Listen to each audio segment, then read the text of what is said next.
Hi friends, welcome back to S P tech Kannada YouTube channel. ವೀಕ್ಷಕರೇ, ಈ ವಿಡಿಯೋದಲ್ಲಿ ಗೃಹಲಕ್ಷ್ಮಿ ಯೋಜನೆಗೆ ಸಂಬಂಧಪಟ್ಟಂತೆ ಅಪ್ಡೇಟ್ಸ್ನ ಬಂದಿರುವಂಥದ್ದು ಅಪ್ಡೇಟ್ನ ತಮಗೆ ತಿಳಿಸ್ಕೊಡ್ತಾ ಇದ್ದೀನಿ. ಗೃಹಲಕ್ಷ್ಮಿ ಹಣಕ್ಕಾಗಿ ಯಾರೆಲ್ಲೊಂದು ವೇಟ್ ಮಾಡ್ತಾ ಇದ್ರಿ ಅಂಥವರಿಗೆ ಭರ್ಜರಿ ಗುಡ್ ನ್ಯೂಸ್ ಅಂತಲೇ ಹೇಳ್ಬೋದು. ಲಕ್ಷ್ಮೀ ಹೆಬ್ಬಾಳ್ಕರ್ ಮೇಡಮ್ ಅವರೇ ಈ ಒಂದು ಸ್ಪಷ್ಟನೆಯನ್ನು ಕೊಟ್ಟಿರುವಂಥದ್ದು.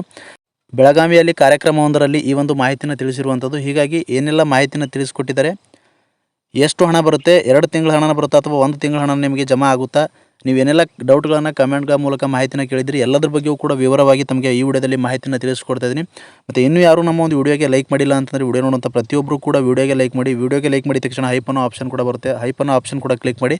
ಮತ್ತು ಇನ್ನೂ ಯಾರು ನಮ್ಮ ಒಂದು ಯೂಟ್ಯೂಬ್ ಚಾನಲ್ನ ಸಬ್ಸ್ಕ್ರೈಬ್ ಆಗದೆ ಅಥವಾ ಹೊಸದಾಗಿ ಯಾರಾದರೂ ನೋಡ್ತಾ ಇದ್ರಿ ಅಂತಂದರೆ ದಯವಿಟ್ಟು ಈ ರೀತಿಯಾಗಿ ಸಬ್ಸ್ಕ್ರೈಬ್ ಆಪ್ಷನ್ ಇರುತ್ತೆ, ಸ್ಕ್ರೀನ್ ಮೇಲೆ ನೋಡ್ಕೊಳ್ಬೋದು.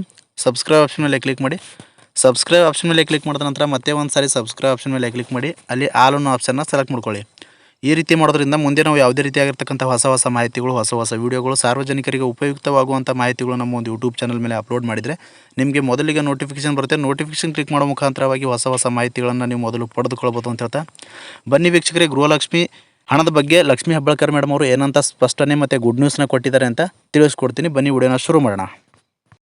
ವೀಕ್ಷಕರೇ, ಮಹಿಳಾ ಮತ್ತು ಮಕ್ಕಳ ಕಲ್ಯಾಣ ಇಲಾಖೆಯ ಸಚಿವರಾಗಿರ್ತಕ್ಕಂಥ ಲಕ್ಷ್ಮೀ ಹೆಬ್ಬಾಳ್ಕರ್ ಮೇಡಮ್ ಅವರು ಬೆಳಗಾವಿಯ ಒಂದು ಕಾರ್ಯಕ್ರಮವೊಂದರಲ್ಲಿ ಗೃಹಲಕ್ಷ್ಮಿ ಹಣದ ಬಗ್ಗೆ ಸ್ಪಷ್ಟನೆಯನ್ನು ಕೊಟ್ಟಿದ್ದಾರೆ, ಗುಡ್ ನ್ಯೂಸ್ನ ಕೊಟ್ಟಿದ್ದಾರೆ. ಏನಂತಂದರೆ, ಗೃಹಲಕ್ಷ್ಮಿ ಹಣ ಏನಿದೆ ಈಗಾಗಲೇ ಸರ್ಕಾರದ ಕಡೆಯಿಂದ ಅಂತಂದರೆ ಆರ್ಥಿಕ ಇಲಾಖೆ ಕಡೆಯಿಂದ 2 ಕಂತಿನ ಒಟ್ಟಿಗೆ ಬಿಡುಗಡೆಯಾಗಿ ಇಲಾಖೆಗೆ ಬಂದಿದೆ ಅಂತ ಮಾಹಿತಿಯನ್ನು ತಿಳಿಸಿದ್ದಾರೆ. ಅಂತಂದರೆ ಮಹಿಳಾ ಮತ್ತು ಮಕ್ಕಳ ಕಲ್ಯಾಣ ಇಲಾಖೆಗೆ ಆರ್ಥಿಕ ಇಲಾಖೆ ಕಡೆಯಿಂದ ಹಣನ ಬಂದಿದೆ. ಈಗಾಗಲೇ ನಾವು 2 ಕಂತಿನ ತಮಗೆ ಕೊಡೋದಕ್ಕೆ ಸಿದ್ಧರಿದ್ದೀವಿ ಅಂತಕ್ಕಂಥ ಮಾಹಿತಿನ ತಿಳಿಸಿದ್ದಾರೆ. ಅಂತಂದರೆ ವೀಕ್ಷಕರೇ, ಇವಾಗ ಆರ್ಥಿಕ ಇಲಾಖೆ ಕಡೆಯಿಂದ ಮಹಿಳಾ ಮತ್ತು ಮಕ್ಕಳ ಕಲ್ಯಾಣ ಇಲಾಖೆಗೆ ಹಣನ ಬಂದಿತ್ತು ಅಂತಂದರೆ ಅಲ್ಲಿಂದ ವೀಕ್ಷಕರೇ ಮತ್ತೆ ತಾಲೂಕು ಪಂಚಾಯತಿಗಳಿಗೆ ಹಣನ ವರ್ಗಾವಣೆಯಾಗಿ ತಾಲೂಕು ಪಂಚಾಯತಿಯಿಂದ ಮತ್ತೆ ಮಹಿಳಾ ಮತ್ತು ಮಕ್ಕಳ ಕಲ್ಯಾಣ ಇಲಾಖೆಗೆ ಬಂದು ಅಲ್ಲಿಂದ ನೇರವಾಗಿ DBT ಮುಖಾಂತರ ಫಲಾನುಭವಿಗಳ ಅಕೌಂಟ್ಗಳಿಗೆ ಹಣನ ವರ್ಗಾವಣೆ ಆಗುವಂಥದ್ದು. ಈ ರೀತಿಯಾಗಿ ಫಲಾನುಭವಿಗಳ ಅಕೌಂಟ್ಗಳಿಗೆ ಹಣನ ಜಮಾ ಆಗುವಂಥದ್ದು. ಹಾಗಾದರೆ ವೀಕ್ಷಕರೇ, 2 ಕಂತಿನ ಒಟ್ಟಿಗೆ ಜಮಾ ಆಗುತ್ತಾ?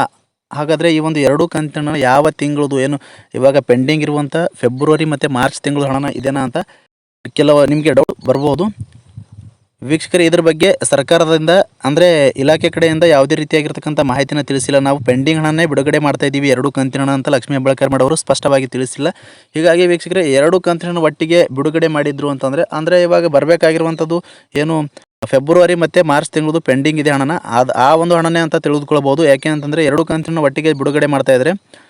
ಇವಾಗ ಪೆಂಡಿಂಗ್ ಇರುವಂಥ ಹಣನ 2 ಕಂತಿನ ಒಟ್ಟಿಗೆ ಈ ಒಂದು ಮಂತ್ ಎಂಡ್ ಒಳಗಾಗಿ ಜಮಾ ಆಯಿತು ಅಂತಂದರೆ ಕ್ಲಿಯರ್ ಆಗುತ್ತೆ. ಏನು ಪೆಂಡಿಂಗ್ ಇತ್ತು ಪೆಂಡಿಂಗ್ ಹಣನ ಕ್ಲಿಯರ್ ಆಗುತ್ತೆ.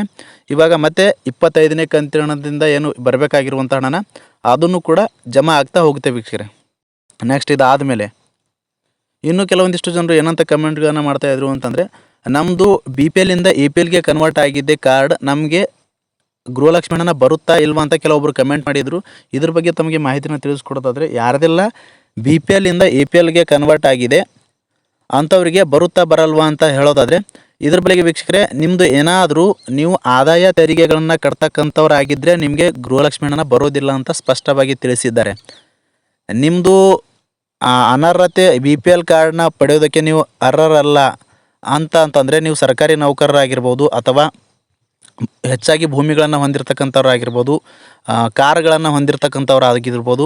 ಈ ರೀತಿಯಾಗಿ ಇರುವುದರಿಂದ ನಿಮ್ಮದು APL ಕಾರ್ಡ್ ಆಗಿತ್ತು ಅಂತಂದರೆ ನಿಮಗೆ ಖಂಡಿತವಾಗಿಯೂ ಗೃಹಲಕ್ಷ್ಮಿ ಹಣ ಬರುತ್ತೆ, ಯಾವುದೇ ರೀತಿಯಾಗಿ ಸ್ಟಾಪ್ ಆಗೋದಿಲ್ಲ. ಯಾಕೆ ಅಂತಂದರೆ ಗೃಹಲಕ್ಷ್ಮಿ ಯೋಜನೆ ಸ್ಟಾರ್ಟ್ ಆದಾಗಿನಿಂದನೂ ಕೂಡ APL ಕಾರ್ಡ್ದಾರರಿಗೂ ಕೂಡ ಗೃಹಲಕ್ಷ್ಮಿ ಹಣ ಕೊಡ್ತಾ ಇದ್ದಾರೆ, BPL ಕಾರ್ಡ್ದಾರರಿಗೂ ಕೂಡ ಗೃಹಲಕ್ಷ್ಮಿ ಹಣ ಕೊಡ್ತಾ ಇದ್ದಾರೆ, ಮತ್ತು ಅಂತ್ಯೋದಯ ಕಾರ್ಡ್ದಾರರಿಗೂ ಕೂಡ ಗೃಹಲಕ್ಷ್ಮಿ ಹಣ ಕೊಡ್ತಾ ಇರುವಂಥದ್ದು ಮತ್ತು ಬರ್ತಾ ಇರುವಂಥದ್ದು.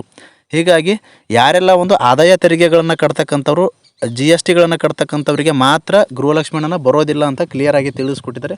ನೀವೇನಾದರೂ GST ಆದಾಯ ತೆರಿಗೆಗಳನ್ನು ಕಟ್ತಕ್ಕಂಥವ್ರಾಗಿದ್ದರೆ ನಿಮಗೆ ಗೃಹಲಕ್ಷ್ಮಿ ಹಣ ಬರೋದಿಲ್ಲ ವೀಕ್ಷಕರೇ. ಇದು ಕಂಪ್ಲೀಟಾಗಿ ತಮಗೆ ಅರ್ಥ ಆಗಿದೆ ಅನ್ಕೋತೀನಿ. ಇಷ್ಟು ಗೃಹಲಕ್ಷ್ಮಿ ಯೋಜನೆಗೆ ಸಂಬಂಧಪಟ್ಟಂತೆ ಅಪ್ಡೇಟ್ ಇತ್ತು ವೀಕ್ಷಕರೇ.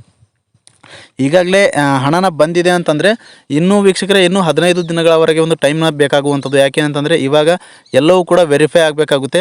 ಇವಾಗ ಮತ್ತೆ ಎಷ್ಟು ಅಪ್ಲಿಕೇಶನ್ಗಳು ಹೊಸದಾಗಿ ಅರ್ಜಿನ ಸಲ್ಲಿಸಿದ್ದಾರೆ, ಅವರಿಗೆ ಯಾರೆಲ್ಲ ಒಂದು ಅರ್ಹತೆ ಹೊಂದಿದವರಿದ್ದಾರೆ ಅಂಥವ್ರದ್ದು ಕೂಡ ವೆರಿಫಿಕೇಷನ್ ಮಾಡಬೇಕಾಗುತ್ತೆ, ಅಂಥವರಿಗೂ ಕೂಡ ಹಣನ ವರ್ಗಾವಣೆ ಮಾಡಬೇಕಾಗುತ್ತೆ.